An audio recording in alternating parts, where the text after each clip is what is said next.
Music Matters. Willowake. What's up? Hi. Hello. Hello, guys. How you doing? Good. Good. Great. Hell yeah. Thank you for coming on the show. Much appreciated. Yeah, thanks for having us. No worries. I hope it doesn't get too musty like in the studio today because it's like a little hotter than it has been. So You know, there's a nice breeze coming in from the open door. yeah, the breeze is clutch. Dude, I was so paranoid to keep the door open, but I don't think it's like... And the crickets they're nice. It's sound. nice, right? It's like a waterfall sound. Yeah, the crickets will probably get edited out, so I'll cue a little moment where the crickets aren't edited out right now. So you can hear like the cricket on, cricket off. They actually are. Oh, whoa, they just stopped. Moment of silence for the crickets. Before we start, I also just want to say, you guys are the only band that we've ever interviewed with a set list on the wall. Oh, hell yeah. And that set list has casually been product placed in like every single interview. Oh, yeah. Wow. Oh, nice. Yeah. Everyone let's sees. see, what Oh, we can should we- probably like sign it so people know. Oh, that would be so us. sick. Yeah. Shout out to Mario for that set list. Yeah. That was, so we were talking before, that was the first show that I saw you guys at, right? That was the Matt Eddy The show? Matt Eddy show, yeah. Oh, sick. Okay. Yeah, I remember that. So I went to that show just because, like, I'm good friends with Kev and fans of Ultra Q. And we went to that show, and I didn't know of you guys before. And we went, and I remember, like, me and Mario the whole time were, like, very, very impressed. We were like, damn, these guys are fucking sick. And then you played at Stay Gold the next day, which was, like, very interesting to me because that's, like, a low-key, and now it's becoming, like, a Bay Area, like, underground spot, which is really, really sick.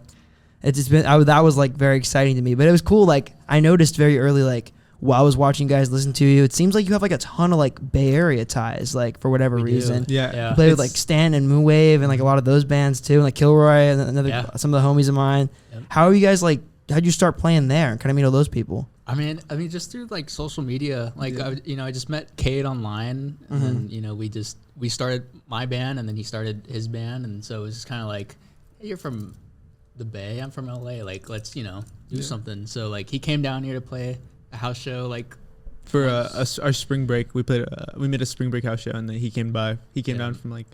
And then we did a single release show at the Smell, and he came down for that too. And then like we went up there, like the first time we played in the Bay was with Moonwave. Yeah. And then just kind of like keeping a good connection with them. We were bumping Moonwave earlier. They're so crazy, They're bro. so They're so good. good. Yeah. That's dude. The Smell, I haven't been yet since I moved here, but Really? the smell from like what I've heard, it feels like do you guys know like Gilman in the Bay Area? Yeah. Like it feels like the Gilman of It like very much LA. is the Gilman of it's LA. it's like the kind of the spot. It smells bad. Like Is the smell, really? like there's some guy It's- out there who just like stands there, and I don't know if he works for the thing. I'm pretty sure he works for the thing because he's been there like all like 4 times we've been there, but he like just smells really bad. There's no way. Wait, that's why it's called the Smell. I'm pretty sure that's why it's called the smell. I don't know if it's him, but like They have a resident smelly guy. I don't know. I guess, but like there's a reason why it's called the Smell. Yeah. But that's kind of It's a really nice spot. yeah, it really is an LA staple for bands to play. Like it's such a cool spot. Yeah, for sure. Where else have you guys played in LA so far? Like, what's been the favorite spot that you played there? We did Genghis Cohen. Oh, that's right. Yeah, I saw you there. Yeah. Yeah, and then where else we played? We've played at the Mint a few times, just like And the casually. Mint. I think one of our favorite spots is this like place in Hermosa Beach called the Resin. It's more of like an art gallery, but they do like little festivals every year, and we get to play there. And it's all ages and free, so a lot of like the local teenagers come out. Oh, It's really that's cool. Yeah, that's like the one place we can like pack the house. Yeah. Like we played there on New Year's, and it was crazy. Like there was like over 100 kids in there. Like it was so fun. Why is that? Why do you think you pull more there than like other places? Free. Oh, it's free. Free shows, and Ah. then also like that's where we're from. Like Hermosa Beach is we went to school right next to in Redondo Beach, so like all our friends come out, and then like fans from kids that knew us in high school, and then like new fans like discovering our music. It's just like a cool like little hub where they can come see us. Also, the organizers are really cool. It's the Yeah. Young Artist Society, and they're all like Oh, all cool. like younger kids. You said like our age. the Young Artist Society? Yeah, Yeah. their Oh, acronyms that's like really YAS. cool. Yes. Yas, yep. Yes.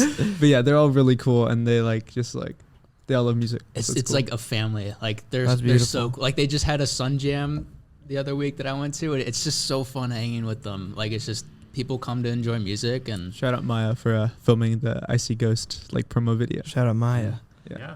That's super cool. That's like one thing that I think like really inspires me about like you guys and like a lot of like young because I don't know, like I feel very, very young like in like music. I'm around people who are like mostly older than me, and then like even when I meet people that are like around my age, like a little bit younger, it's like I don't know, it's inspiring to me because I've always felt like young. You know what I mean? Was that like a weird thing for you guys? So you started playing in high school, right? We did, yeah. Yeah. Were you gigging a lot like at that point? When we started, it was more like house shows, like little local things that we would throw. It wasn't like, I mean, we did our fair share of like bar shows and stuff, but I personally never liked them. I don't think it worked for this band anyways. So it's just kind of like, you know, it was a lot of like all ages shows. Like we've only played a like 21 and up show. Right? Yeah, we did play 21. Yeah. I brought my partner there, and they had to stay out and sit in the car while we played. It sucked. That's awful. Yeah, and then we got kicked out right after. Did you guys have like when you were playing? Like, because I played a couple bars before I was 21, and I had like the experience where you go in, and then like first off they X you, and then it's they make you swear like you got to leave as soon as your set's over. But nobody ever like no one does that. They kicked like, us out. There was a guy. Oh, they did it with a mustache. I'm not gonna say the venue because I like them. But there's a guy with a beard and he was like, "You're out of here! You're out of here!" And I was like, "Okay, yeah, shit." That's like so intense. Yeah, it's pretty strict. And there was like not many people there, anyways. Like, you know, why did it matter? Yeah. And I feel like especially like when you have a spot like that, it's like that small and that controlled. Like if there's X's on your wrist, like you're not gonna get alcohol. Like it's gonna be very, very obvious if you get alcohol. You know what I mean? Yeah. That's so funny. That's silly. So where you guys grew up, you said it was like it's like Long Beach. What was it called again? It was it's like between like Venice, Santa Monica to like Long Beach. And what was it called again? You said it's kind of we all used to like kind of congregate we're around Torrance. Yeah, different cities. Yeah. I used to live in Torrance. That's where we used to like practice. I just moved to San Pedro. He's from Hermosa Beach, and then Dax is from PV, which is like the hills. 10 minutes from Junior's house, which is really nice. Yeah, now he's 10 minutes. Now I'm 40 minutes from Junior's house. Jesus. But yeah, it's like this little area from LA called it's like the South Bay of LA. Oh, okay. So, yeah. Ooh, that was a deep pull. Shout out to South Bay, Mario. San Jose. Yeah, well, when we play shows, I can't say the South Bay because people think San Jose. So I say like the South Bay of LA. Oh, okay. Yeah, it's interesting. I'm trying to like learn. It's funny. Like I feel like through interviewing different people, I've started to like learn the geography of Southern California a little bit more. So that's very much like a little pocket, huh? Like were there a lot of other bands coming up in that area, or there's like what you guys doing? Bit. There's a lot of like. Again with the Yas thing, there's like bands like the Meerkats, Acolyte. They're all just bands that are coming up from that general area. And yeah, and also like a lot of like younger bands too. Like Dax was a part of that scene. Oh yeah, like, a lot. Yeah, so, XY. I mean, there's a bunch of people that I've like just been playing with for a really long time because I guess their parents made them start playing. And some of them left it behind, the music thing. They were like, it's not for me, but others kept it. I'm going to turn your mic, sorry. Okay, yeah. I can speak closer too. But like there's a lot of kids in this area that play music, and some of them have been playing for like a long time because they've just got an early start because their parents or something like that. But so there's a huge music scene. Like it's very vast, and there's a lot of opportunities for like bands like us who want to play shows and stuff. It's like you can get a show pretty quickly in this area. But that's really sick. I feel like that is one of the advantages that comes with like growing up in a place like LA. Exactly. I feel like the music scene here is just so like incredibly robust that like if you try, like, you can get a lot of shows, right? Yeah. So you guys said you started off kind of playing house shows. Like were you like from the beginning, from the formation, like were you more of a live band, or was the plan to like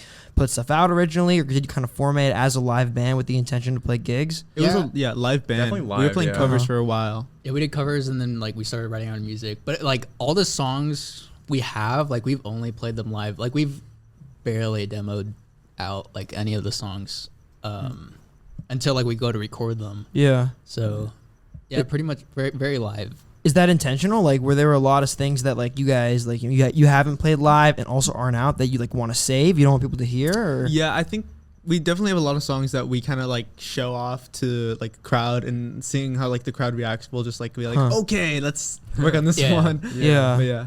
That's interesting. So if you guys were all from different areas though, like how did you originally meet? Like was it on like some internet stuff, or like how did you guys originally like come into contact? High school. Yeah, me and Junior went to high school. Oh, so you went to high school together? Yeah. I see. Dax went to a different high school, but like we met through like mutual friends. And then we just started playing together. Yeah. That's crazy. So how far like were your high schools from? Like how far apart were they? My high school probably like a while. Like yours is pretty far. I'd say like 20 minutes maybe to get from my high school to yours. But I mean, like you said, these people that I started playing with when I was like really young were all from around where Junior lives and Gavin lives. So it's like I was kind of already like in that kind of scene already with those people, but it wasn't until like later that I met like Junior and then eventually Gavin. So that's kind of how I got into that scene without living there. Oh, that's interesting. Yeah. It's always funny how stuff like that can kind of fall into your lap. Like, there's certain people in my life that I think about all the time. I'm like, what if I didn't meet this person? Yeah. Like, where would I be now, you know? Seriously. Like, it's super weird, especially with music stuff, I feel like. Like, was there kind of like a connection basis thing that was happening, like, where you guys were all growing up? Like, was there a scene that was bubbling and, like, were you meeting people in the music scene and shows and stuff? I mean, more with that, like TikTok. Like, Dax and I, like, we did TikTok for a little bit, and then like when, you know, like there's that whole TikTok music scene where like indie started to get more, you know, like what's the word, like traction. Yeah, like more traction. So like it was just kind of like, you know, we would start to like the same music, and then it was just kind of like, oh, let's, you know, maybe cover some of these songs, and then yeah. And then That's interesting. Go ahead. What were you saying? Oh, I was saying like Junior and I kind of met through the kind of surf punk at our school. Like we had friends who were like Beach Goons and like Ultra Q and just stuff like that, and that's what we connected through. Yeah. Oh, that's so cool. Because I guess that was like, I mean, that's always like the scene that like everybody thinks of, and like, you know, in Southern California, that's more south than LA, is kind of like that whole scene of Beach Goons and a lot of those bands and like the way that they bubbled up. And then like it does seem though that there's like a lot of like, because I mean, some of the big house shows that you guys have played, it seems like there's definitely like a robust scene in that area, like still to this day, dude. I've seen dude, the house show thing like in that area blows my mind, dude. Like Orange County's crazy. Yeah. Like the closer you get to Mexico, it just gets crazy. San Diego is one of like I think all of our favorite city to play in. Yeah. Do you have like a show in the early days that comes to mind, like when you guys first started and you were like, wow, like we really want to do this? Like, was there a show that kind of created more of those formative memories? For me, it was the first house show. Yeah. The first house show, I was like, wow, this is really fun. Like, people were like moshing and stuff. Yeah. And I was like, whoa, this is really cool. And we were all dressed up for like Halloween. Halloween. Which was fun too. So like we all looked cool. I was a character from Little Nightmares. Dax was. What were you? I was Beetlejuice with my girlfriend. Right. And then, that's Junior, what were you again? What was I? You're the garden. You were the garden. That's right. Yeah, I did. Dude, that's fire. I mean, those are OC legends. The Garden. That's crazy. Yeah. That's so fire. What did you guys or is that like in that world where you is like that kind of world of music, like the Garden stuff, like some of that more punk influence stuff? Like, is that kind of what you guys grew up listening to that you were bonding over? You said like a lot of surf punk and stuff. Like, what individually did you guys all grow up like listening to? I grew up a lot of like at first a lot of like rock. So like Foo Fighters, I loved. Nirvana. You heard their new record?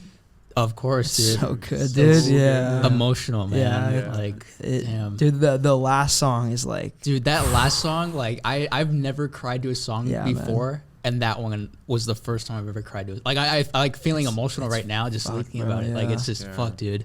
It's crazy. It's such a good record, bro. I think it's arguably, like, I don't know. I think it's up there. Like, I think it's probably... It's close to their best record for sure. Yeah, it has so much depth. Yeah. It, like, put it in context of what that band has gone through in the last like few years. It's like, geez, if you think about it and then you listen to the record, then it's like, oh my god, like it takes on a whole other meaning. Yeah. What I love about it too, it's like sorry not to cut you off on your but to go off on a Foo Fighters tangent, but I felt like, dude, what I loved about it, it's like, so, you know, obviously so much of the record's about Taylor Hawkins and so much of it is like about Virginia Grohl and like the fact that they, you know, Dave just kind of trying to like come to terms with like that loss. But I feel like there's like such a boring way to go about talking about death, and I don't feel like that's like what that record did at all. I feel like it explores it on so many different like interesting angles and like what's the name of the first song? Is it Savior's the name of the first song or Rescue? Rescue, yeah. That song was so interesting to me because it felt like, you know, like there's so many different things you can talk about with death, but like the concept of like, you know, spiraling into like this deep and dark mental place when you lose somebody, and then like somebody having to come and like rescue you and bring you out of that is like super intriguing to me. Yeah, I really liked. Was it called Under You? That's Under I You. love the lyrics to It's that my favorite song, instrumental, 'cause it's definitely. just like I was like, what was it? It was like like the part where it's like saying I'm over it repeatedly. Like it's Oh yeah. it's strong, dude. Like Yeah, I liked Show Me How. Yeah. That one was Oh, yeah. good with Violet Gold. Uh-huh. And, like, the background Oh, yeah. stuff. That added a nice, like a really nice touch. Yeah, that felt like so personal. Yeah. Like it felt so like, I don't know, like something about his daughter like doing harmonies in that track felt so like in your ear. Like it almost reminded me in a weird way of Circles by Mac Miller, the way the vocals are mixed on that album. Oh. John Bryan does it. Yeah, I know And it's some like of I feel like the way the vocals are mixed on that record is so like in your ear, so like you just, I don't know, like they just really shine through the mix, and I feel like you hear Mac like more than anything else on that record. That's what that song felt like to me. Yeah. Like it was so powerful.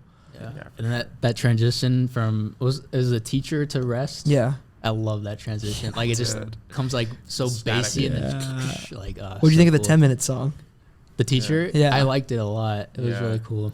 Yeah, I felt almost like proggy at times to me. Like the back half of it felt like almost like it almost felt like a bit like Pink Floyd-esque to me. Yeah. Like Oh, some of very. the weird like spacier guitars. Yeah. Like it was Yeah. the record's so good, bro. Yeah. Anyway, sorry. What were you growing up listening to? What were the major inspirations? That's right. Foo Fighters, and then like as I grew up, I got more into like I just like more mainstream. Like I discovered like Green Day, and then like Blink, and then like as I grew up, I started getting more into like of the more underground like kind of scene bands. So like I discovered like Mount Eddie and then Beach Goons. Who else? Surf Curse. I really liked Surf Curse. Yeah, just kind of like those bands. So that's like kind of where like my writing strives from too. So How about you guys? For me, listening up, like growing up, I listened a lot to same stuff as Junior, pretty much. Where like, I mean, when I say same stuff as Junior, I mean the Foo Fighters. That was like, my parents really liked Foo Fighters, and I got to go to a few shows when I was really young, which is cool. And then I had a huge indie phase in high school, and I listened to indie like every day walking to class. And then I got really into the Garden over COVID, which was funny, and like punk. And that was a fun time. The Garden's just really fun in general, especially for drums. Yeah. They have some really fun drumming songs. And then yeah, so like that's kind of where my drumming for this band, like I kind of take inspiration from, because it's like fun and it's fast and it's energetic. So yeah. Yeah, I feel like we were talking about this earlier. Like I feel like the way that you, I mean, I'm a drummer, and like I love watching you play because I feel like you play so like loose. Oh, Like in like a very like punk way. It's really cool to me. yeah. It's very unique. Yeah, because I like this band is really good because it taught me how to like play without, because I used to really tire myself out sometimes for some shows, because I'd be like, oh my god, I'm so ready for this show and I'm so hyped, and then I'd get up there and I'd start hitting, like first song I'm hitting the drums super hard, and then I'm like, wow, man, I'm like tired. I'm like, Yeah, like like, winded. I can't, my arms are sore, and it's like, and my mom sometimes comes to the shows and she's like, dude, you're not breathing. Like I can see you. You're like all red. Yeah. the whole time, and I'm like, oh, you're right, I'm not breathing. So like I had to learn how to like breathe, and like also, you know, you can get a loud sound from the drums without like bashing it. So like I learned that too. But yeah, like thanks for saying that, because I've worked on that. So Yeah, no, definitely. Yeah, and then For me, it's honestly like everything. Like my mom is really into like that 80s kind of post-punk, like, you know, new division, like New Order, Joy Division, New Order. And yeah, he makes up New Order and Joy Division. You made him one band. Imagine. Dude, that would be Imagine. That would be crazy. I mean, kind of already, yeah, literally. And you know, my mom's Latina, so she loves the Smiths, loves Morrissey, That's cool. and loves the Cure. I used to not like the Smiths and Cure because my mom would play it so much as a kid, Yeah. and it kind of just like became kid music to me. Yeah. But and so she just likes like all like rock music, and my dad really likes just old school like hip hop. So he loves like Biggie, he loves Too Short, like he just like, it's just a lot of everything. And so for this band, I kind of just try to take everything that I like and like, just kind of mash it all together. And so with bands like again, Beach Goons, Ultra Cool, it was kind of the first music that I found by myself. Yeah. And so yeah, that's kind of what I draw inspiration from. Isn't that funny, like how that works? I feel like whatever you grew up listening to, whenever your parents like, you know, force into your ear, or they were just listening to, you either hate it or like love it, or Yeah. you like go in phases, you know? Yeah, I'm coming back to all the stuff my parents showed me. Yeah, I feel like that happens too. Like it comes back around, and you're like, oh wow, like this actually was super good. Like, yeah. like I feel like when I was a kid, like listening to like the Chili Peppers and stuff, it was like just instilled in me. Like it was like a lot of like Chili Peppers, Sublime, a lot of like stuff like that, like just a lot of like, I guess like Southern California like alt rock, but it was like Yeah. I think growing up like I hated that music. Oh, really? Like when I was like a little kid, I hated that music, and now it's like my favorite music ever. Like those are like two of my favorite bands ever, and it's like it's funny how it just comes back around, you know? Yeah, Yeah. there's a lot of like overplayed K-rock songs that are like slowly kind of like I'm starting to like again. Like the song that's like "Take Me Out." Yeah. The one with like the. Oh, is that it one? Franz Ferdinand? Yeah, that one I'm starting to like again. And closing time. I I don't know. I was blasting that shit yesterday. That's sick. Where you guys were like growing up and when you were in high school, that kind of like, or I guess the genre of music that you guys make, was that like something that was like popular in the area you were around? Or do you feel like there was a big scene for it? We had like our friend group who liked it, but I don't think there was like a really big like it scene was for it. yeah, because I mean there really wasn't. It was like you would have pockets of kids that Yeah. would like it, but it wasn't like the whole high school would like it. So I think we definitely did appeal to like the people that were into like that type of music, which is good because like now like they still come to our shows and stuff, which is really cool. What do you think like the main demographic of people you see at your shows are? Is it like younger people? Like people? Oh like, yeah, like like our age High, kind of. yeah, high That's school, cool. like freshly college, alternative. That's so Yeah. cool, bro. I feel like the concept of like the high school band is like a dead thing. Like I feel like that like Yeah. doesn't happen very often Like anymore. we were kind of like the only band. So like when Yeah. we threw a house show on Christmas. What? How did Oh, you? not on Christmas. Oh, it was not for on a Christmas. It was like break. our Christmas. Oh, okay. For Christmas. I was Yeah. like, whose parents did you convince to let you throw a house show on Christmas? No one would show up. Yeah. we threw a house show for Christmas, like a Christmas party, and it was like packed. Like my backyard was like filled. Oh, with yeah. like it was like, and then it was cool because I'd see kids like, hey, you're in like my biology class, and like Wow. you're Yeah, at our show. that Like, was it sick. So cool. Yeah, before the first the Halloween show and the Christmas show, I like got super sick, and so right after the Christmas show, I remember we went to Fatburger, and I was like, guys, I gotta go home, and I went home and threw up. Oh, It was bad. You still played? Huh? You still- No, I got like I felt sick the day before, and I was like, I'll get over it. And as soon as the show was done, I was just started feeling groggy and gross, and I went home and threw up. But you made it through the show. I made it through the show. That's crazy, dude. I still have not been to Fatburger. Really? It's okay. Yeah, you're not missing much. Really? It's really expensive too. It is very expensive. Is that like like- a hot take or is it like the consensus? I don't think it's a hot take. I work at a fast food chain or like a burger. I don't want to say like which thing I work at, but I work at a burger place. Air out your job right now. I hate my coworkers. I hate my boss. But yeah, it's all burgers kind of blend together for me right now. Yeah, I feel that. That's funny. Regarding the kind of the shows you guys take, it's interesting too that like a lot of like how you came up with playing those house shows, because like I think there is a certain place where like a house show and like a party kind of collide, and I think that is the appeal for a lot of people, and like.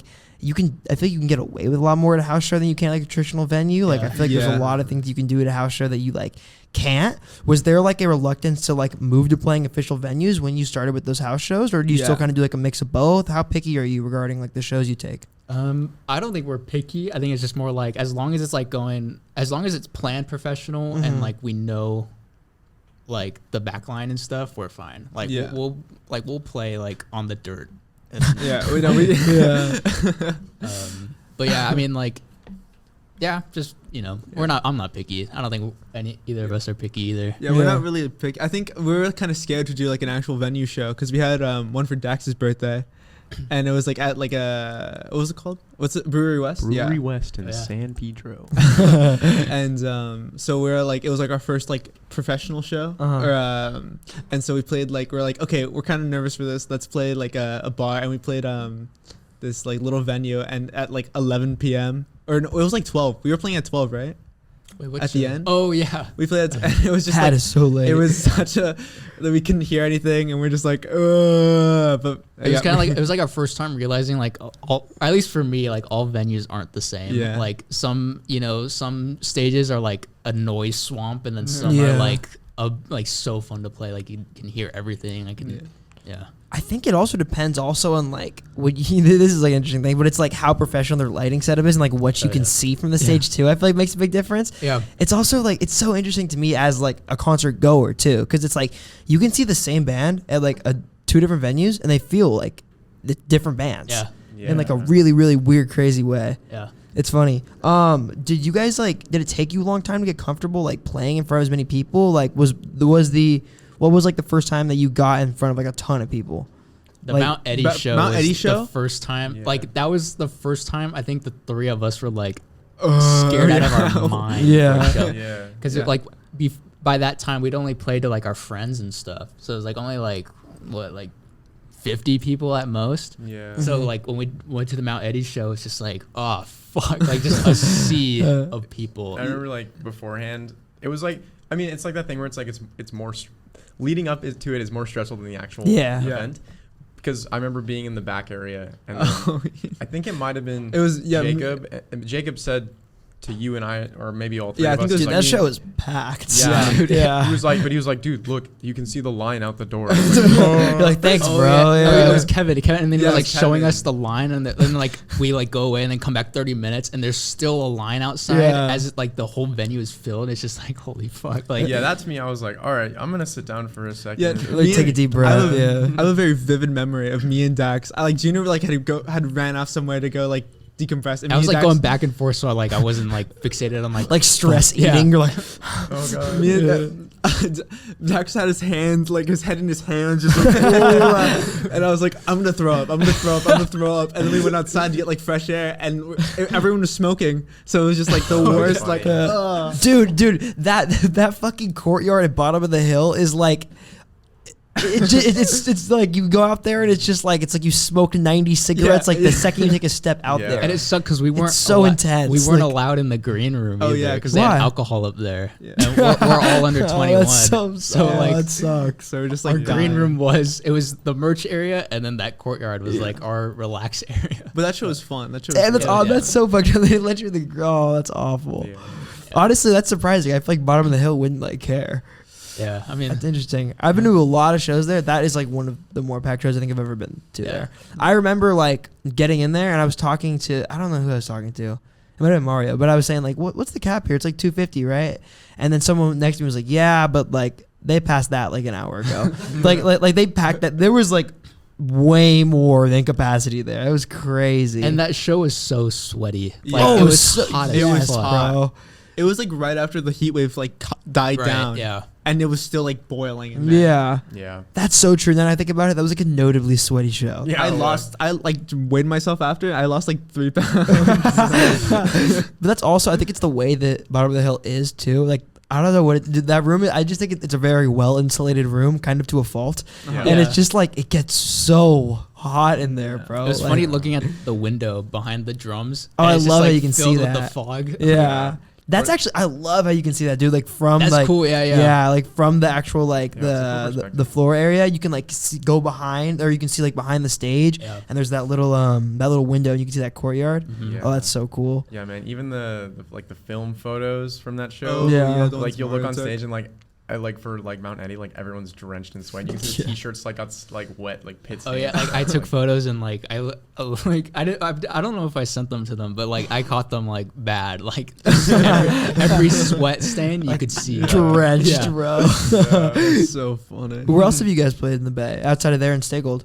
The depot on Oh, on yeah. SFSU, we played there. Oh, you played at SFSU. That's Yeah. cool. Yeah. I didn't get to go to that one. I was He got sick. I was sadly. dying. I went to San Marcos before our benches show, Uh-huh. and Oh, that's right. You guys over for benches. That's yeah, cool. I was visiting a friend and I walked in and it was the most grossest room I've ever seen. I looked in the ceiling and it was infested with fruit flies, and somewhere along the line I got like just the frat boy flu. Yeah, they Wait, were, like, where was they were this? all sick. Huh? Where was that? It was at San Marcos. That's It was amazing. it was crazy. Do you think like once you had that experience playing that bottom of the hill show, did other shows feel easier to play? Like were Yeah, they less very. nerve wracking? Yeah, Yeah. like Yeah. now I can like go up to in front of like crowds like that and I'm fine. Huh. So, That's so interesting how it just like you had that experience once, then it kind of like shifts your whole entire mindset. yeah. Yeah. Was that a difficult thing before that show? Like, do you think there was almost like exposure therapy like that helped a lot? Very, yeah. Yeah. Because it's, you're just like so nervous, like, fuck, like, do I look good? Do I sound good? Like, am I okay? And then, Yeah. I thought I got like used to it. I thought I was like, oh, I'm chilling, and then that show happened. And I was like, okay, I'm chilling now. Yeah. It's such a weird thing too, because it's like nobody. Like, it's funny. Like, I would imagine every single thought that goes through your mind on stage, like, oh, like, how do I look? Like, how's my playing sound? Like, those are just not things that anybody else is thinking about. Right. You know, but it's like that perspective. It's funny. Like, I think I do this a lot. Like, you walk into a room with people you don't know, and and I think it's just like, you know, just anxiety. But it's like your first thing that comes to your mind is like, how am I being perceived by all these people in this room, you know? Right. Yeah. And me and Mario were talking about this recently. It's called this concept called sonder, where like essentially like you have no understanding of like, or I think Mario, how would you explain sonder? The intense realization that everyone around you is living life as intricate and complicated as yours. Yeah. Yeah. So it's like the understanding that how I took that is like, you know, you walk into a room and you think everybody's thinking about you, but in reality, it's 95% more likely that they're thinking about themselves or like how they're being perceived, Right. opposed to like how you're perceiving them. You know, it's a weird effect. Mm. Yeah, like when I'm in a room of people and when I'm the people like in the group that knows everybody and like if someone new comes in, I'm not like, oh, they look weird. Yeah. Like that doesn't happen. Freak. Most people don't do that. Like it's not gonna happen. Yeah. Yeah, no, it's a weird concept. That's a cool concept though. Right? Yeah. That's cool. Yeah. Yeah. Do you guys think like, I mean, maybe this is me like projecting, but I think like how one of the reasons I got so into music and got so obsessed with music in the first place, it's like it's almost an escape from those situations. Like I've always felt like I use music as escapism in a lot of ways because I've always felt like when I feel like I'm being perceived or like judged, it's like when I can bury myself in a song, it like gets my head outside of that. Can you guys like relate to that, or like how do you think like when do you think you first really fell in love with playing music? Man, I would say That's a doozy. I'm sorry. Yeah, no, but like it's a good one. It's I don't know. Honestly, maybe it was just gradual for me, but I get what you're saying. Like I'll walk into like I'll just go in my room to like start practicing. I'm like, okay, nothing else matters right now. The only thing I'm focusing on is practicing and playing drums. That's like the one thing in front of me that I'm gonna worry about, and it just feels so good to only have one thing to worry about for like a few hours. And I'm like, okay, I can worry about all the other stuff I have to deal with later, but like right now, this is the only thing I'm thinking of, and that's just such a nice feeling. And that's how I use music for escapism, like what you said.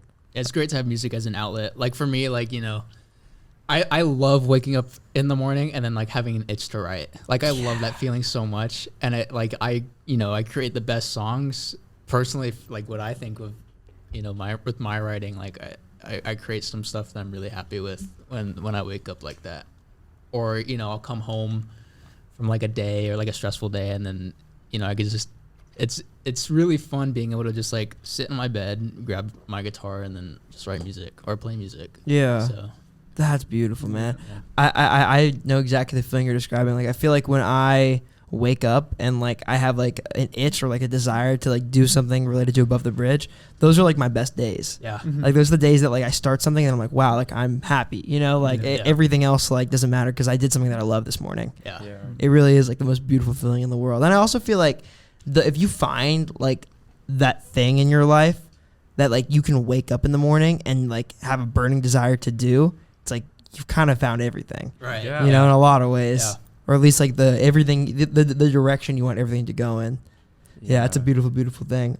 So kind of speaking on recording wise, like how, in terms of like writing songs, is it like more of a collaborative effort, or do you guys like each individually write and then come to the band setting, or how do you guys kind of work on that? And then like when you bring that into the studio setting to record, how does that process kind of divulge, and have you streamlined it at all, or is it different for every song? It's a mix of both collaborative and then also writing like on my own. Mhm. It's more specifically me. Like I'll come into our practice and then just be like, all right, I have a song idea, and then we'll work through it. Like, you know, I'll show them, you know, try this, and then, you know, it kind of just morphs into a song. And then like when we first started, like a lot of our first songs were very collaborative. Like, you know, Gavin and I would like start doing a riff, and then like, all right, this sounds cool, let's keep it going, and then like it becomes a whole new song. So. Yeah. That's cool. Is everything home recorded at that point, or do you like for the 3 songs that you have out, like were those studio recorded, or were those all like bedroom? I See Ghosts was studio, Uh-huh. and then Bitterfaced and Playground, those were recorded in my garage. That's crazy. What the hell? Yeah. Yeah. Which one of those do you prefer? Like, do you think like? Because I've talked to some people who like will record stuff at home and they love that, and they go to the studio and they're like, oh, this is gonna be way better, but then they actually don't like it. Like, are there one of the two you prefer? Was recording in a studio a better experience for you? I love the studio. The studio was really fun because Yeah, it was just I think like it was cool. you're there, you're just there doing like the thing, and there's like no other distractions. Yeah. Yeah. You got someone extra helping out with it. It's like who Uh-huh. knows that they're like, what they know what they're doing really well. And this guy we work with, Steve Ornest, he's super cool. He has so many ideas on like how to just like help you get what you're trying to put out in terms of like the creative idea of the song. So like he's there helping out, which makes me feel really comfortable. Yeah. When we're recording there.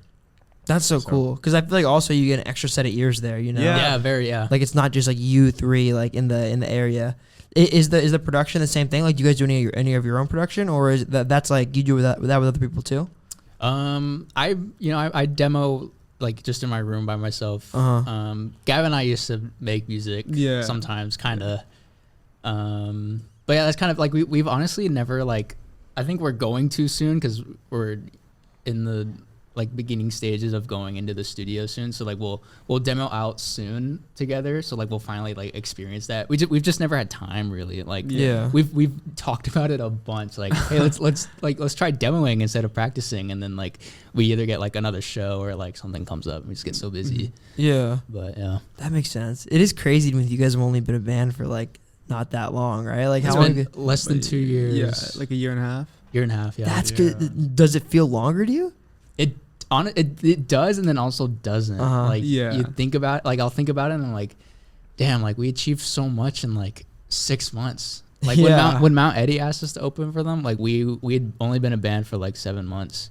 That's nuts. Yeah, but Yeah. then now it's like, damn, like what, like I just want to keep going. Like it's just, it's great that we'll finally have music out again. But it's just when we have periods like this where we're taking like a little break, it's kind of hard for me because I love playing live and I love writing music together and I love playing with each other. So it's but it helps me like get like this itch out. Like all Yeah. right, like kind of like think about like what I want to do and then like make it even bigger, as opposed to like just doing it right on the spot.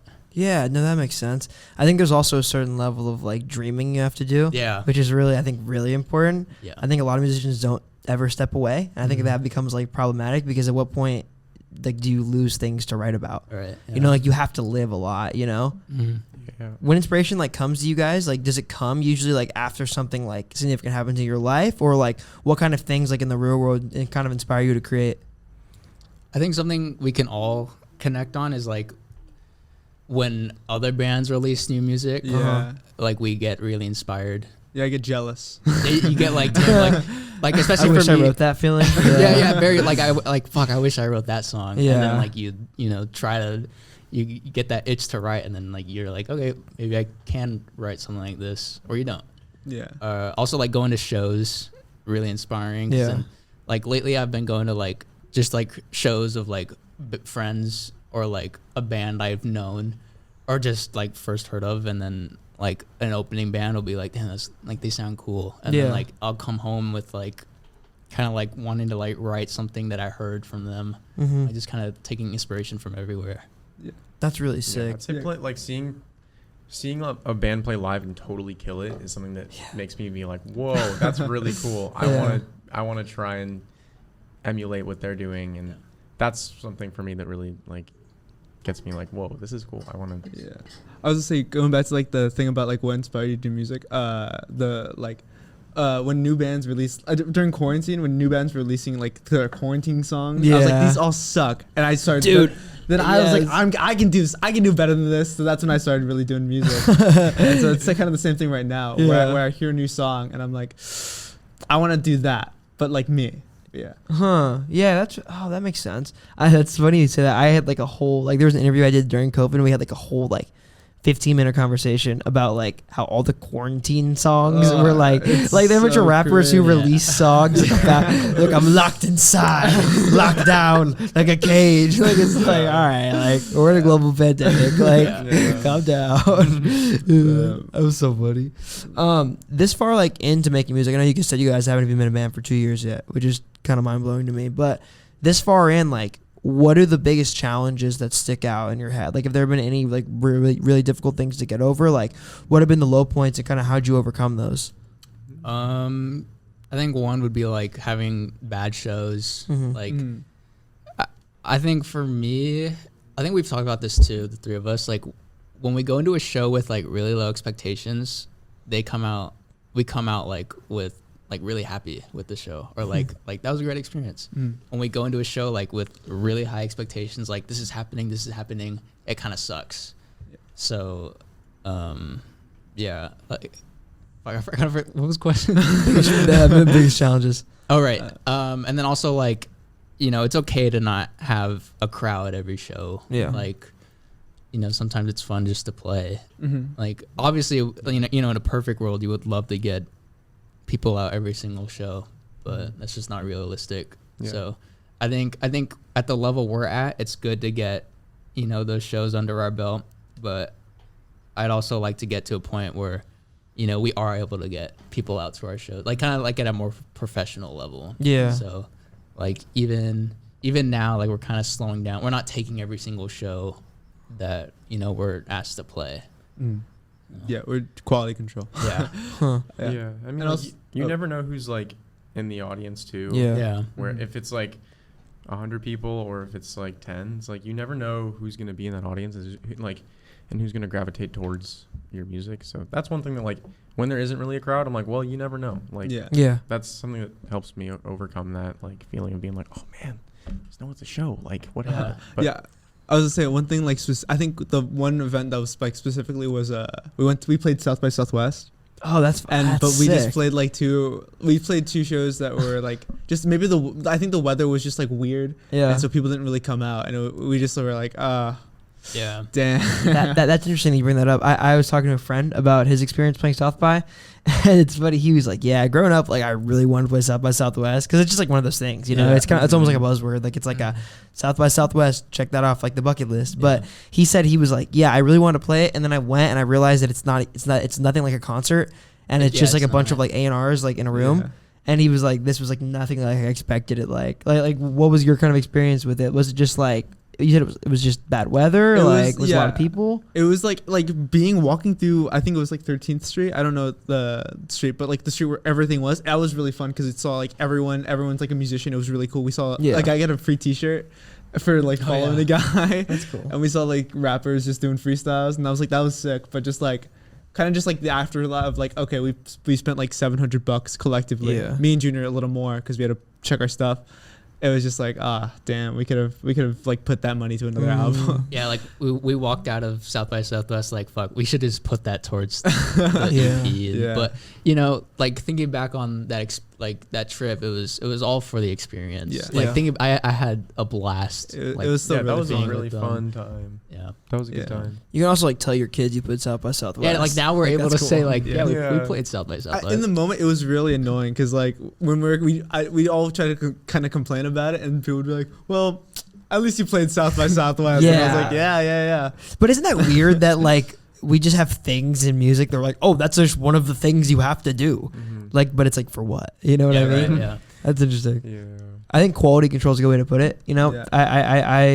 I think about this a lot. It's like, what is like the optimum amount of like shows you want to take? And then I guess like the answer I would suppose is just like the ones that you have draw at, you know, like the ones that like have pull. But I guess like I think there's a lot of truth to what you're saying. Like even in a room with like 10 people, like you really don't know like who's gonna be there. Yeah. And then like even if you like even getting just one more person who's like, well, this music is really cool, could change like the trajectory of your music, because if they're really into it, you know, they tell their friends, and then their friends tell their friends. So it's like And they post it on TikTok, and then we go my famous. God, then and you're famous. But We're influencers. yeah. But yeah, I mean, like you never know. So yeah. it's kind of cool. Yeah. Cool thing. I think quality control is an interesting way to put it. Like I've never heard it said like that. Because I don't know. Like Because not to cut you off. oh no, go ahead. Oh, because like you're also like we're not gonna play every show like our best show ever. Like I have the bit with the guys where I say like this is the most important show of our lives. Yeah. But like sometimes I'll just like say that and it'll just like it's after like a slog. Like me and Dax are still in school. We go to El Camino College. Hey. Should we say what? I think might need to fine. blurt that out. But yeah, we can blurb it out. we go to community, so we have to do all of this Willowake stuff on top of being in school. And Junior like tries to make money on the side, so it's all just like it's a lot. How is that kind of balancing? Like It's like because that balancing act's hard. I did it for a long time. It's difficult, man. Like Yeah. how have you kind of like learned to deal with the balancing the priorities? it's really hard. Cause like I don't have a car, Yeah. so I'm like, can I get a ride, please? Can I get a ride? Yeah. And I know for Dax is insane. Yeah, Some may say I'm Yeah, overworked. Yeah, I really do a lot. Yeah, I don't know. I think my parents, when I was in like grade school, they just had me doing a bunch of stuff, and I'm really happy they did that for me because it put me in this like mindset where it's like I'm just doing multiple things at once all the time. It does get stressful, and there are drawbacks to it. Like I've double booked myself with like because I'm in multiple bands, so it's like I've double booked myself with like shows, but it's all been a learning experience because it's like I've learned how to be better at scheduling and communicating and like managing like my own like myself and like recovering from like a whole weekend of shows and stuff. So it's like definitely possible to balance it. It's not. Yeah. It's definitely doable. It seems like it's a lot, but I mean like it's all worth it, I think. Yeah. That's what I like to think of it as. I'm like, oh well, this is really gonna help me become better at what I want to do. So something my dad always says is like, as long as we're having fun with it, that's all that matters. Yeah. Like Yeah. if you're 100%. if you're not having fun with it, then like what's the point? true. Like So- all the stuff that I do, I really enjoy it, which is Yeah. probably the only reason why I'm still doing all of it. If I wasn't having fun, it would probably, I wouldn't be doing it. So Yeah. that's a good point. Yeah, and 100%. I think like a big part of having fun with it too is like, and this is difficult. Like I've struggled with this a lot. I think it's like learning that like every loss isn't the end of the world, and like there's still beauty in what you're doing, and you haven't failed because like the cool thing about art is like you haven't failed until you stop trying. Yeah. And it's also like failure with art is very, very subjective because it's like, what are you doing it for? That's a very different answer. I mean, that's a different answer for everybody. Yeah. So it's like unless you've like stopped doing it for the reason that you began doing it, you haven't really failed. Yeah, I know you've talked about this before. You said like something about it's okay to like let go of a song. Yeah. Oh, yeah. Move on from it, which is I thought that was really cool because I was like, it's like, sometimes I'm like, oh man, well I'm putting all this effort into like Yeah. creating something, but then later I realized, oh well, I just kind of want to let it go. Like I don't really, I'm kind of done with it. Yeah. And then I feel like, well, was that just a waste of time? But it's like, no, it wasn't, She because that's learned, part of the yeah. journey. That's part of it. Like if you didn't leave that song behind, you couldn't move on and create better things. So it's like, you said that once, and I was like, oh, that's pretty cool. Yeah, especially for me because there isn't a day. I mean, like I think every writer goes through phases where like they write a bunch of songs and then they take a break. Yeah. But like I write so many songs constantly, so it's kind of like kind of hard to balance. Like, okay, which song do I want to bring to the band? Which song do I want to leave behind? And then what's nice about that, like what Dax said, like if the songs can kind of. Sometimes that happens That was after I drink awesome. water and I don't know why. I'm not controlling it. That's So like sometimes the songs can like kind of spawn into new songs. Yeah. So Yeah. it's fun. That's like, I mean, that's the thing too. It's like failure is so subjective, and I think that's something I've come to learn because like I have a tendency to like really think of like, and this is like a fault I have. Like I have a tendency to really think of like what I do is like all or nothing. Like I'm like, if I don't do this one thing, and it's like if this one opportunity doesn't go exactly the way I envisioned it in my head, I'm done. Like I failed. Yeah. But that's like so far from the truth, So I think that goes along with like not being too attached to new ideas. It's like not being attached to like, I guess every single piece of art you make is like so vital because like if you get too attached, like there is no next thing. Right. Yeah. And you never know which one is going to matter the most, Yeah. And I also think every loss is like, this is something I talked about this last interview, but I don't really care. I had a live session with a band a couple weeks ago now, and it went like terrible. It was like, dude, everything that went wrong, like everything that possibly could have went wrong, like did. We had like 3 pieces of equipment break in like one day. Like it just was like Like it felt like fate like had it like, not to happen that day. But anyway, I went to my work that day, and I'm a server, and on the back of the order sheets that like we use at work, I always like I've started kind of just like either doodling or I'll just like start writing like when I'm waiting for a table or whatever. So I'll just write about like things I'm thinking or whatever. So I was just kind of writing about that day, and one of the busters at my job came up to me and he's like, "What are you writing about?" And I like told him about like what happened that day, and he said something that stuck in me. He was like, "Yeah, man, what's the first letter of loss?" Or no, I'm sorry, he said, "What's the first letter of lesson?" And I was like, "L." And he was like, exactly. I was like, yeah. Like, yeah, Danny. That's badass. Those bars, right? Yeah, but it's very true. I think every bad experience, every like bad show, every bad experience you have during your creative process, like there is something to learn from it, and eventually you'll become like kind of unstoppable if you can learn from everything. That's true. If you absorb it and you like react in a positive way with it, you're gonna walk away feeling a lot better, and you're gonna be able to make more things that you want to make. So it's a cool little lesson that I had to learn. Like I didn't know that was a thing. Yeah. I was like, oh, if I mess up, and that's that, and I'm bad. But it's like, no, that's not how it works. That's not how it works. It's also good to think about it like just we're so like we're just beginning, just in the long scheme of things. Like we're just getting out of high school. We have so much like left that we can do.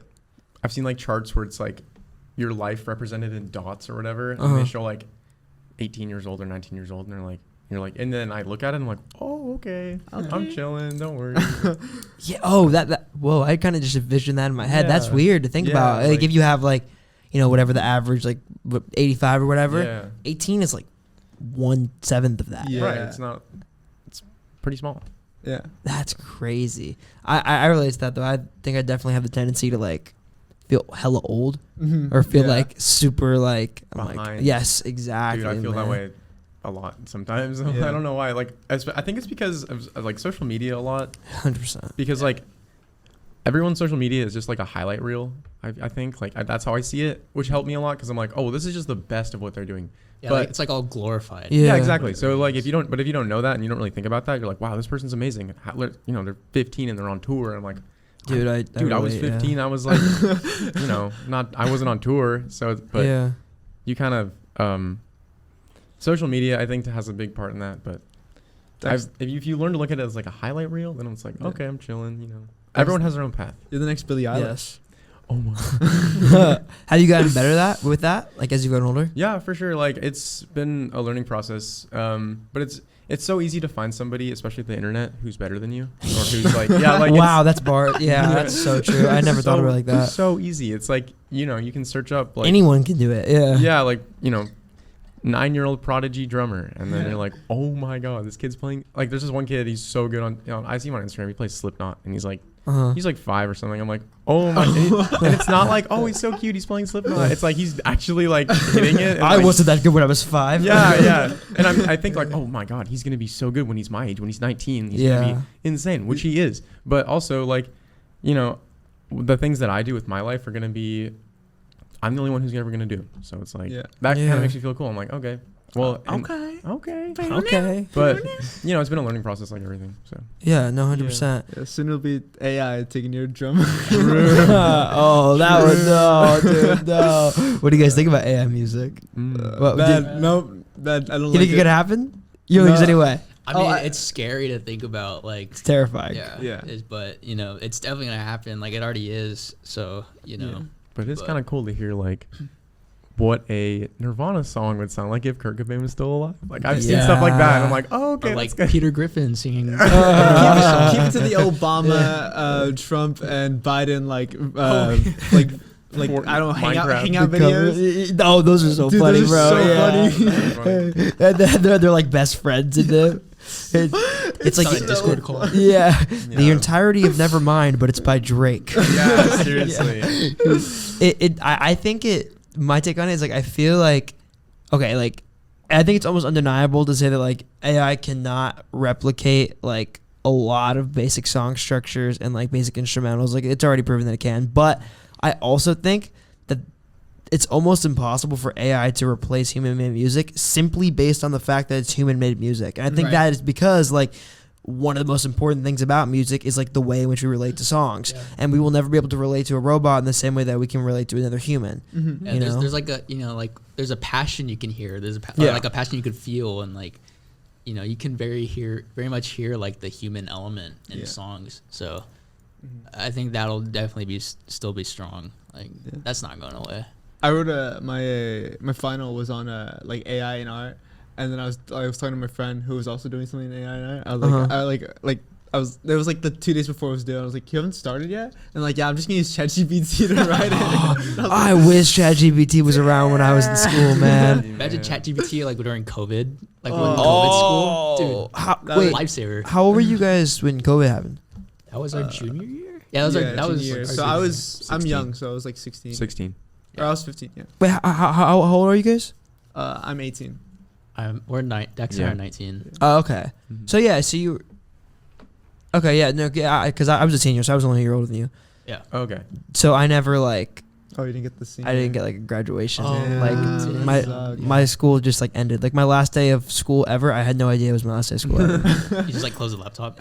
No, like literally, dude. Like it was. Imagine there's like a bird's eye view camera angle in like the movie scene, and it just closes, and there's like a caption. He's like, he had no idea that was his last day of school ever. Do you guys remember? Like, dude, I think like, do you guys parents talk about like where they were when 9/11 happened? Yeah. I think about that with like COVID for us. Oh yeah. Like, do you remember Okay. like where you were when you first started like understand what this shit really was? I was Yeah. I was making plans to go on a date, Uh-huh. and like, cause I freshly got in a relationship, Rip. and then like the next day I was lockdown.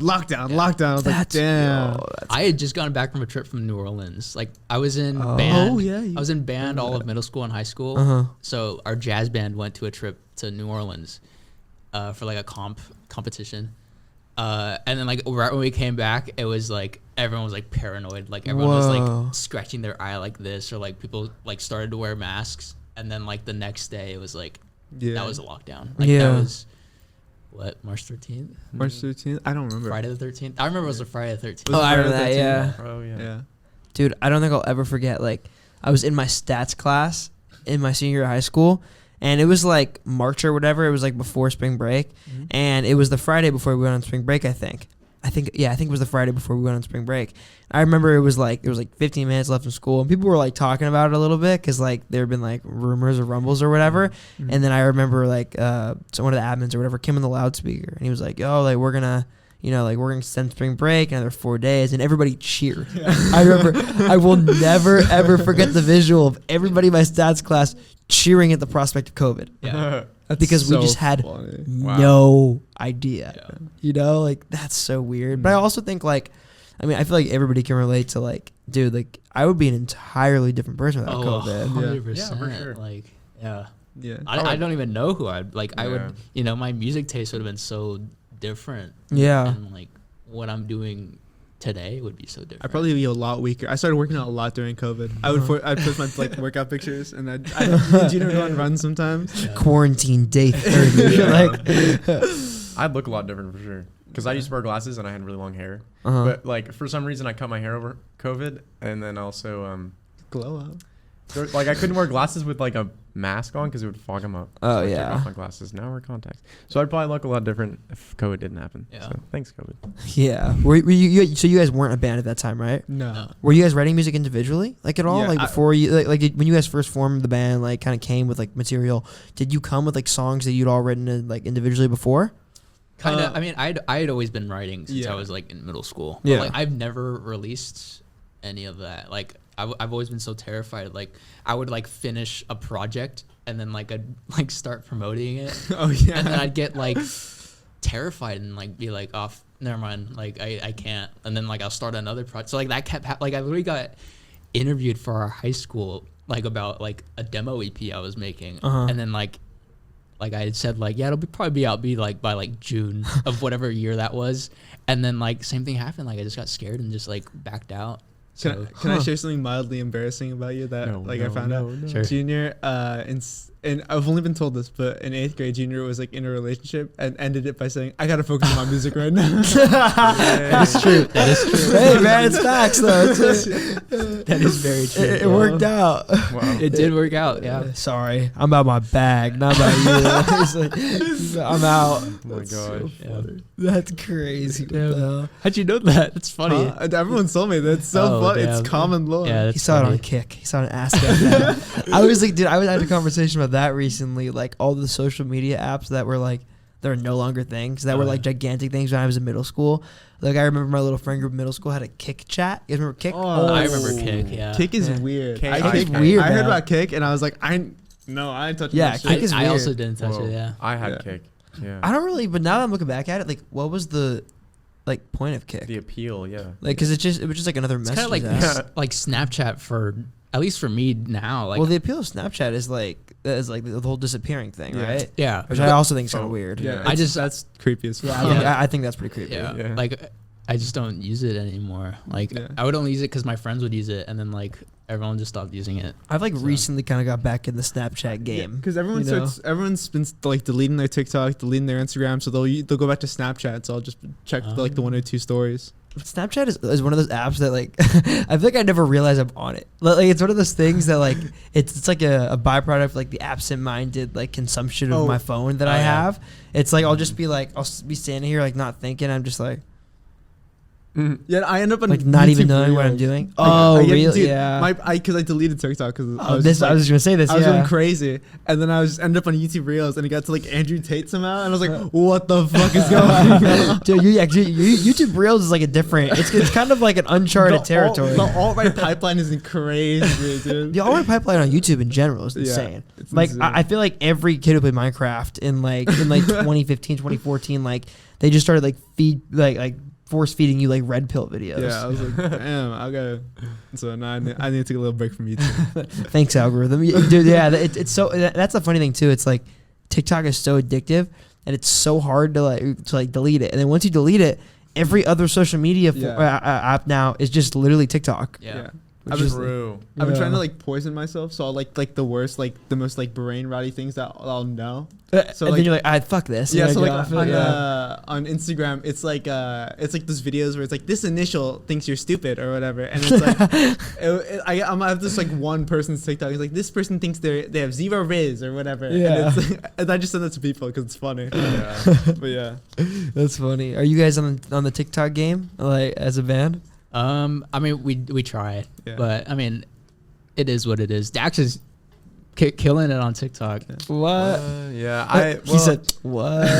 Yeah, I don't know. It's like, it's weird. It's like whenever people bring it up, it's kind of like, I don't know how to feel about you it. get all bashful. You're like, I just don't know. It's weird because like, It's hard to like brag about it too. yeah, I don't want to brag about it. It's Yeah. just like, I just post videos on there. Of you playing or? Yeah, it's me playing drums, and it's like I started doing it because TikTok got really popular, and I was like, oh, this is cool. And then I found out I had my garden phase, like I said earlier, and then I was like, that's actually how I found out about the garden, was through TikTok, Mhm. and then I started posting a bunch of garden covers, and then that's where I got like a lot of my followers from. That's where I reconnected with Dax. Oh yeah. Oh, that's cool. I saw his garden cover, and then I was like, "Do you remember?" I know me?" this guy. Yeah. So that was fun. And I did that for a while, and did some like duet stuff where it's like a dog howling, Oh, and yeah. then like someone had a guitar, and then I added drums. So it's just like stuff Oh, like I've fun. seen those. Yeah, Yeah. kind of yeah. like for fun and for like my own enjoyment and stuff, which is cool. And like every video that I post, I'm like, oh, that's I like that video. I think that's cool. Or like I like how I'm playing it. And Yeah. I think it sounds good. Stuff like that. But it's like it's also cool in another way because like I've gotten like paid opportunities from it, which is cool. Oh, that's cool. Yeah, like a lot of them like Session work or like gigs or? well like more like Sponsor- like companies, sponsorship? yeah, like sponsorship. Whoa. Yeah, like which is kind of cool, and like I can And once my like parents found out about that, I'm like, they're like, oh, this is kind of cool. And like my parents would be telling me, like, Our son's did an you? influencer. No. They'd be like, He makes did you money? post? Yeah, it's so funny. They'd be like, did you post your TikTok this week? I'm like, why are you telling me? It's so funny. But like, I mean, this one didn't. I wish this happened. This actually ended up going through. But Heinz Ketchup was they DM'd me and they were like, hey, we saw your TikTok. Do you want to like do an ad? What? It What? never I happened, didn't but know I was that. They did. run Awesome. ads. This was like a year ago. This was like a year Heinz ago. Ketchup runs Yeah. ads. They got a Literally. rep. Yeah, they were like, they were like, can you like play like drums but like on a barbecue? And I was like, dude, hell yeah, I can do that. But it never what? happened. That's That somehow solid. fell through. But like, I don't know, like electric drum sets. Have, like, Oh, they've sent me cool. an electric drum set or whatever, which is cool. Like a shitty one like that, like a Simmons one, or like a nice one. Well, it's this company. don't Air him out. That was a trap. But it had but like TikTok has shown me like the power that social media has to some Crazy, extent. man. Yeah. Like you can really get something out there with it. Like people can really see a lot. You can get what you create to a lot of people on that app, which is cool. And that's like a cool thing for like a band to know about, because it's like if you're trying to push your music, that's a good place to do it. Yeah. But I mean, there's also a lot of debate about like the fans that you make on there. How real are they really gonna be? It's like you don't really know most of them. Yeah. But at the same time, there are a lot of bands who, like, I know bands where they have like a lot of Spotify followers, and they have this like really successful Spotify, and they have they've been on tour and stuff. But these labels, they're like trying to get to the next level, but these labels will not take them if they don't have a good TikTok or a good social media, which is so weird to me. I wish it was not like that at all. Well, yeah. But it is for a lot of labels nowadays, because they're like, okay, like they have like a checklist, and TikTok is part of that checklist. Yeah. And it's really hard it's really hard for people to get it going on there, because there's a lot of competition. So. But, no, 100%. yeah. I think the implications like TikTok has for the music industry is like a really, really interesting It's really interesting, concept. because there's been like people who have gotten their whole careers from TikTok in Yeah. music, and it's like that's really cool. But at the same time, it's like it's also really inhibiting for a lot of people who are trying to make it up to the next level. Yeah, no, 100%. I think there's so many pros and cons to it, right? Yeah. I think like, well, first off, I think if you're not playing the TikTok game, like you should be, because in the way that I kind of think of it is like if you could play a lottery for free every day as many times as you want, why wouldn't you? You're probably really stressed out right now. You probably feel like you don't have time for this, but you should really do it. Like, it's gonna be worth it for sure. Harder, push through. Yeah, probably something to that effect. Because when you first was like when you guys were like, should we do this? Do you want to be in this? Can you be in this? I was like, I can, like, but I just don't know if like it's gonna Like work long term. Yeah, like I don't know if it's gonna work long term, because it's I would hate to be in a project and not be able to give my full effort into it. Yeah. So, but I probably just would have said, it'll work. Just take it one thing at a time. Mm-hmm. So yeah, that's it. I relate to you a lot on that. Like I feel like we relate on that. Very much like the balancing thing is very difficult. The very much like finding where you fit in that balance and finding when enough is enough and when too much is too much is like a very, very difficult thing. Because it's not like, if you work like a regular job or whatever, it's like, you go to work, you go home, there you go. That's what you do. That's how much you do it, how much you are assigned. But the thing with like any kind of creation or any kind of art, it's like there is no limit to when you can create and how much you can create. So it's like you have to find what that means for you. Yeah. And that's really hard, But I relate to that, man. Yeah. It's like I've just like had this experience a lot in my life where it's like I feel like it's not gonna work out, or like I just have a very strong opinion of like, okay, I probably can't do this. Like I probably am spread too thin. But like in the end, I've grown a lot from it, and I've become better at like just music in general because I pushed myself, and it's like it was worth it for sure. But I definitely did not know that when this first happened. So yeah, It's beautiful. yeah. I figured it out. Yeah. I would say like just keep dreaming. Like literally everything I've ever dreamt of is like has happened. Like just because like like I'll be talking with like Gavin, and then I'll be like, dude, wouldn't it be so cool if like we could fucking open for Ultra Q or like Mount Eddie, and then it happened. Or like I remember vividly just being like, dude, wouldn't it be cool if like we could get Jacob to record us? And then it fucking happened. So it's just like keep having those moments, like keep telling myself like, oh, wouldn't it be cool if this could happen? And then I can make it happen. Like, it's very possible to make shit happen. So, Yeah, man. Yeah. Wouldn't it be cool if we're in Fortnite? dude, wouldn't it be so cool if we're in Fortnite? I feel like I stress that a lot. Like, I think the world is entirely malleable, and I think it's really easy to feel like it's not. Yeah. Like, I think it's really easy to feel like, you know, obviously things happen that are outside of your control. Obviously, there's circumstances that you're put in that aren't in your control. But I also think that, like, to a large degree, the things that you do on your day-to-day basis and the way that your world looks is often very much up to you. And I think, like, a lot of people don't consider that. Right. Like, I feel like one thing for me was, like, for a long time, I was like, do I want to drop out of school and try to do, like, above the bridge full time? That was something I questioned for, like, a super long time. And I knew what I wanted to do, and I knew what I felt was right for me. But I didn't do it because of all this, like, external, like, reasoning, or, like, you know, like, you should do this, like, you can't do this, maybe this is not the right choice. And those are important things to consider, but, like, I kept coming back to, like, the you can't do this, and I just kind of realized, well, yes, I can. Yeah. Like yes, like, you can shape everything around you to how you want it to be. Like, you have the freedom as an individual. At least, you know, we're all lucky enough, I think, to, like, be able to wake up and, like, do what we want. Yeah. For the most part, every single day, you know?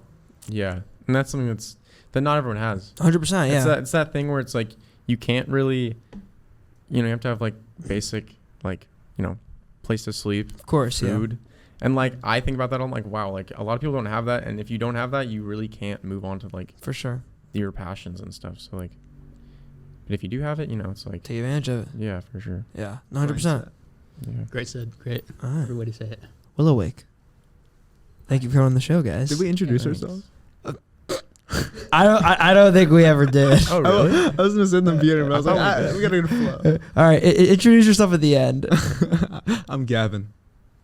I'm Junior. I'm Dex. And I'm- like, We can put that in the beginning. Nah, it's better at the end. All right, tell them where they can stream Willowake, where they can follow you guys individually and the band, where they can see you, do all the things. you can listen to us everywhere. Yeah, we're on We're YouTube. we're on YouTube. We're on Spotify. We're on Apple Music. We're on Napster. Deezer. We're Napster. on Tidal. I know you like Tidal. Yeah, come on. Oh, yeah. Everywhere. Fuck Spotify. Yeah. Fuck Spotify. Listen to them on titles so they get paid. Yeah, please. Yeah. And then Instagram, WILLOWAKEE.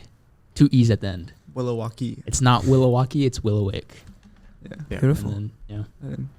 All right. Yeah. Well, thank you guys. Appreciate it. Yeah, thanks for having All us. right, I gotta no worries. pee. Music matters. I've been Go holding it pee. for like